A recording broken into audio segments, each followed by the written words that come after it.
Hey, hi, this is Santosh. Welcome to day 21 of Stock Market Series in Telugu. What are the SIP and SWP in mutual funds? First one, SIP. SIP stands for Systematic Investment Plan. మనం mutual ఫండ్స్లో రెగ్యులర్గా invest చేయాలి అని అనుకుంటే మనం అప్పుడు SIP option అయితే select చేసుకోవచ్చు. ఇలా ఈ ఎస్ఐపి ఆప్షన్ మనం సెలెక్ట్ చేసుకుంటే ఎవ్రీ మంత్ మన బ్యాంక్ అకౌంట్ నుంచి ఆ అమౌంట్ అనేది మ్యూచువల్ ఫండ్స్లో ఇన్వెస్ట్ అయిపోతుంది.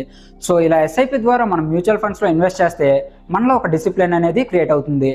అండ్ అలానే లాంగ్ టర్మ్లో చూసుకుంటే మనం మార్కెట్ రిస్క్ని ఈజీగా ఓవర్కమ్ చేయొచ్చు. అండ్ అలానే ఓవర్ ది టైం మనం ఇన్వెస్ట్ చేసిన అమౌంట్ అనేది కాంపౌండ్ రిటర్న్స్ని జనరేట్ చేస్తుంది. Second one, SWP. SWP stands for systematic withdrawal plan. So ఎవరైతే మ్యూచువల్ ఫండ్స్ నుంచి రెగ్యులర్ ఇన్కమ్ని జనరేట్ చేయాలి అని అనుకుంటారో వాళ్ళు ఈ ఎస్డబ్ల్యూపి ఆప్షన్ అయితే సెలెక్ట్ చేసుకోవచ్చు.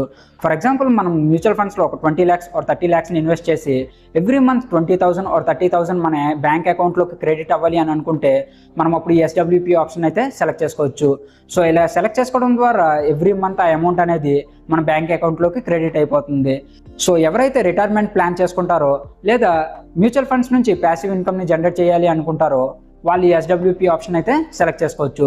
సో ఫైనల్గా మనం మ్యూచువల్ ఫండ్స్లో ఇన్వెస్ట్ చేయాలి అంటే ఎస్ఐపి, అదే విత్డ్రా చేయాలి అనుకుంటే ఎస్డబ్ల్యూపి.